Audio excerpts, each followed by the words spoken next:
Business validation. You need market validation for a product/market fit. But whose opinion matters?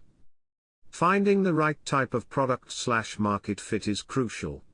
It allows you to move on, get more funding, if needed, and start to plan for scaling of the venture. There's a danger of starting to see a lot of nails all over the place when you have a hammer in your hand. When you need something, it's easy to convince yourself of a narrative that gets you out of the pickle. The more innovative and far-reaching your product, the fewer the places that are providing you with the validation you need. That's natural, since others have not walked the path you have already traveled. They don't know what you know. They have not gone through the mental journey from the vision of something different, to reasoning, trials and errors, and re-evaluating the relevant assumptions. They don't have the experience you have now. That's a good thing, because this is your cutting edge. This is why the market needs you. This is why you can have a market share and even dominate the niche. You can deliver something that others will realize and need soon, and they cannot get it elsewhere, yet. The downside is that you speak a strange language and your message is unfamiliar, different, and therefore strange. Anything new is a potential threat and should be treated with suspicion. At least, it can cause change, and that is an unpleasant experience for most. Don't expect others to see your brilliance or embrace the future like you have already. You live in the future that others are not seeing yet. You would not ask advice from people that are not qualified to answer your questions. This is what you get when seeking for business validation from the wrong places. You get exactly what you ask for: confusion, denial, rejection, and at best, a lukewarm neutral response. Asking the right type of questions unlock the puzzle. Who are the people in the know?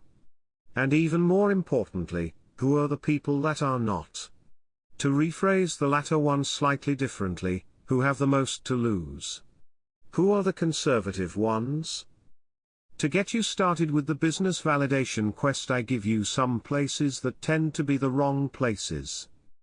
Your friends and family are biased and may see you the way they have learned to see you. This may not reflect your recent changes or new aspirations. Similarly, your current customers may have a similar bias. They put you in a certain mental box or category, and if you do something else, they may have a hard time to see you in a different role. Anyone who has a vested interest in your current success is a good suspect. The more dependent they are of the status quo, the harder it is for them to have an open mind for changes.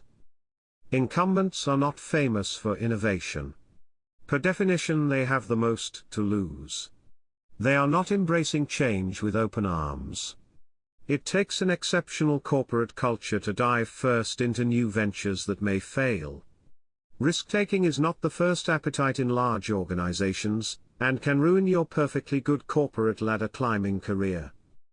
If you have investors in your company, or you're considering getting some VC or other equity investments, that's another bad idea to ask from investors in general. They are money allocation experts, but you're the innovator and the practitioner. If you seek validation from investors, you're not leading the way. You're a follower. General public is also a dead end. What is left? I leave the obvious answer unanswered so that you can revisit the previous questions and do a bit of mental work yourself. If you need help figuring out the right answer, you know where to find me. It's not that hard. Just think, or ping me.